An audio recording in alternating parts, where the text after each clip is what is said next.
Oke, halo guys. Hari ini gue mau sharing tentang breeding peacock basagi. Nah, hari ini gue pengen kasih tahu cara lihat telur peacock bas kalian itu berhasil atau tidak. Mumpung gue lagi ada contohnya, inter gue lagi nelor. Karena gue seneng banget nih, inter gue nelor. Padahal tanggal 1 dia nelor kemarin, sekarang baru 3 minggu dia nelor lagi. Mungkin itu tandanya mereka aktif nelor lagi. Menopause dia itu udah lewat mungkin. Kita nggak tahu, tapi gue udah seneng lagi. Karena mungkin produksi inter bakal banyak lagi ya guys. Jadi kalian siap-siap aja, siapin duitnya aja ya. Tapi gue rata-rata jual partai sih. Tapi kalau kalian mau per 10 ekor mungkin lebih mahal dikit, nggak apa-apa kali ya. Oke, jadi kita kembali lagi ke topik. Sebenarnya pengaruh telur itu jadi atau enggaknya itu ada beberapa faktor. Jadi yang pertama itu bisa dibuahi sama jantannya. Jadi kalau nggak dibuahi sama jantannya itu gimana ya? Nggak dibuahi jantannya itu bisa nggak jadi. Makanya tumbuh jamur kapas. Jadi jamur kapas itu telur-telur yang udah mati gitu. Terus yang kedua itu kemungkinan kondisi air kalian itu jelek. Kondisi kalian air jelek. Kalau enggak, kalian biasanya sebagian jadi nih kan. Sebagian jadi jamur kapas. Nah, yang jadi jamur kapas itu bakal bikin air kalian tuh jelek banget tuh. Putih-putih. Kalau enggak, ya pokoknya putih-putih itu deh. Itu air sebenarnya airnya jahat banget. Kalian harus kuras 50%, kalau bisa 70%, nggak apa-apa. Karena gue punya pengalaman, gue nggak kuras-kuras sih. Gue biarin 2 hari nggak kuras, nggak apa-apa kan. Karena gue mikir rutin kuras kan 2 hari sekali kan. Ya udah, besok paginya, nggak usah besok paginya, malamnya langsung indukan gue kena cloud eye parah banget gitu. Dan akhirnya buta dua-duanya gitu kan. Maksudnya jantan betina gitu, buta dua-dua, walaupun buta sebelah ya kan, tapi kan sayang banget ya. Apalagi gua itu nggak pede banget kalau ikan breeding itu buta sebelah gitu, karena gue belum pernah ngalamin buta sebelah itu kayak gitu ya, masih mau breeding apa enggak gitu kan. Tapi gue udah nggak pede duluan aja gitu kan. Nah, gue ada contoh, ini telur inter gue baru nelor itu kemarin, jadi baru 24 jam gitu. Biasanya gue lihat telur itu jadi apa enggaknya itu biasa 48 jam. Jadi tapi ini 24 jam gue udah lihat ada perbedaan yang signifikan sama telur yang busuk. Jadi gue bisa sharing ke kalian ya. Jadi kalian bisa lihat sebenarnya telur kalian jadi apa enggak sih itu.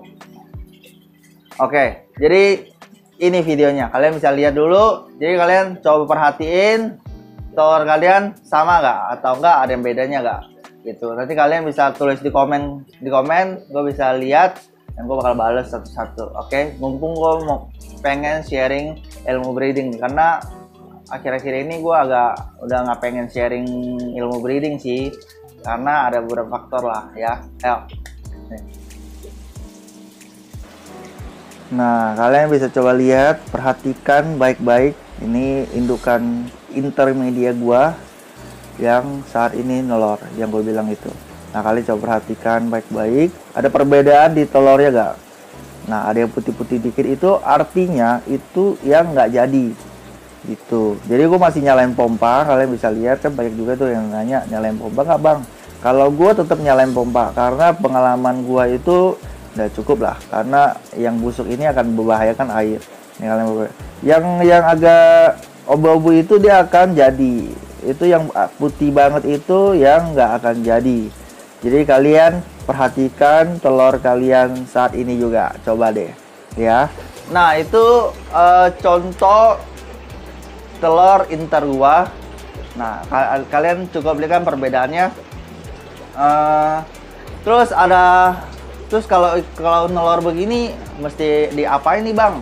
Pasti pertanyaan kalian begitu kan, karena kok busuk-busuk terus gitu. Kata orang mesti kasih methylene blue. Methylene blue itu katanya anti jamur kan.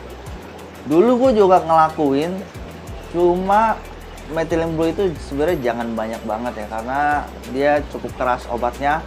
Jadi gua nggak pakai lagi methylene blue sebenarnya. Jadi gua bener-bener nggak pakai lagi. Jadi biasanya gue tunggu 2 hari, gue pastiin dia jadi apa enggak. Jadi kalau dia nggak jadi ya gue langsung buang. Kalau jadi ya bisa gue panen. Kalau nggak gue pindahin ke tempat penetasan. Soalnya belum tentu ikan yang proven bisa, misalnya ini jadi nih kan. Inter gue udah pasti jadi dong. Jantan gue lulus gesek. Kan yang pertama kan jantan lulus gesek kan nih. Nah jantan gue lulus gesek nih. Tapi ada kemungkinan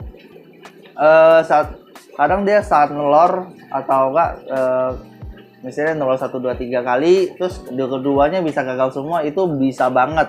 Yang gue bilang itu kondisi air kalian itu bisa buruk. Jadi kondisi telurnya itu kayak terkontaminasi atau apa enggak. Kalau enggak, betina kalian tuh kurang fit gitu. Biasanya banyak hal itu banyak faktor banget, dan gue juga masih pelajari kenapa jantan gue yang lulus gesek pun bisa gagal. Dan juga kenapa punya orang lain bisa 100% jadi dan punya kita itu bisa jadi setengah nih.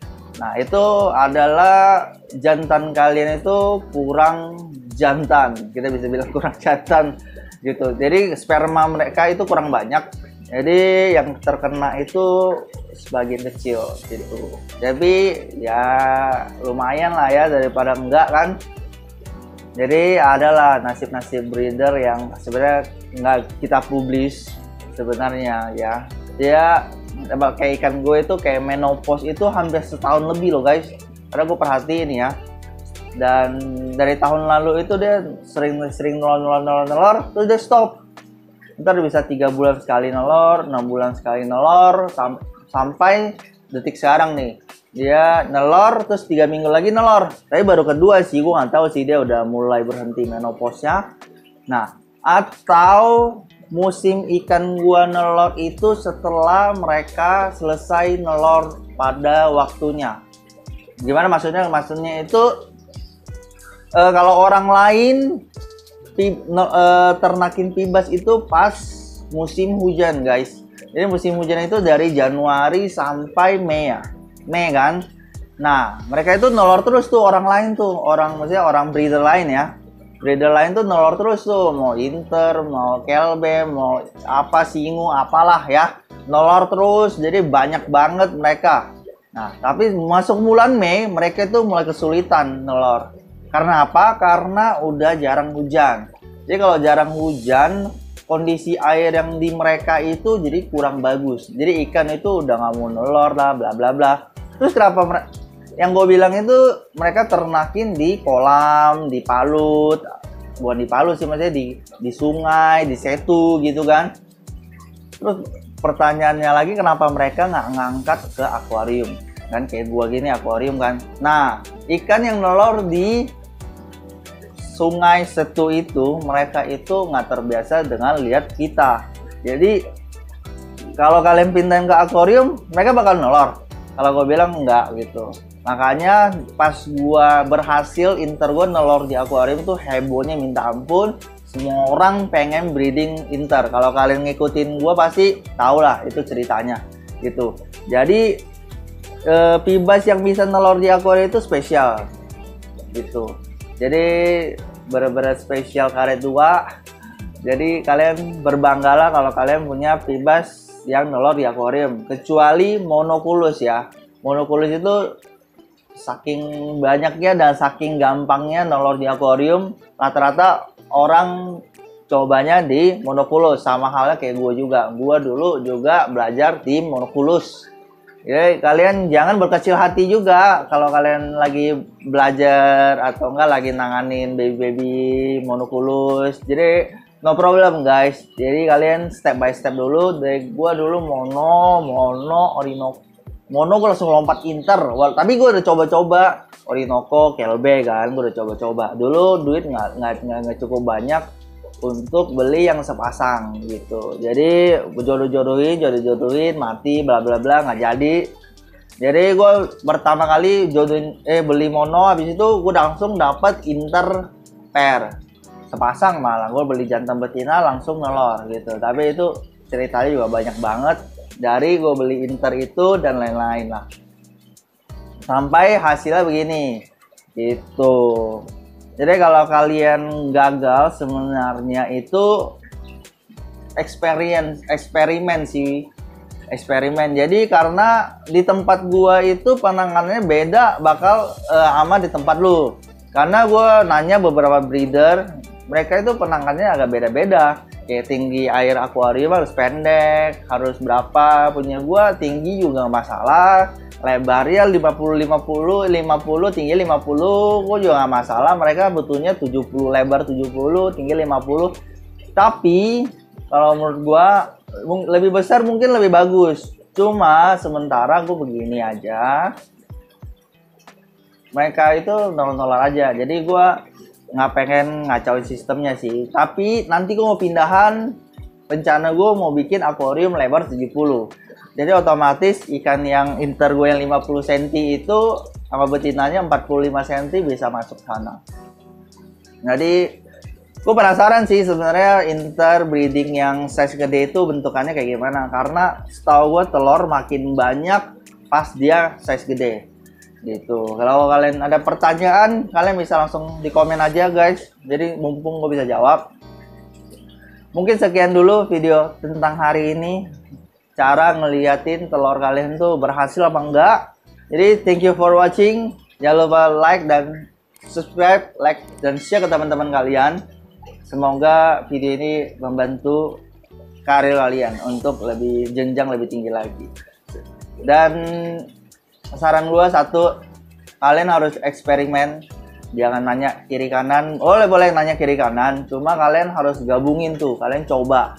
Jadi eksperimen 1, eksperimen 2, eksperimen 3, yang mana yang cocok. Kayak gue eksperimen, gue taruh orang methylene blue, gue coba methylene blue dan gue nggak cocok methylene blue gitu. Jadi gue nggak pakai methylene blue sama sekali sekarang gitu. Dan netes aja gitu guys. Jadi gitu aja. See you in the video guys. Bye bye.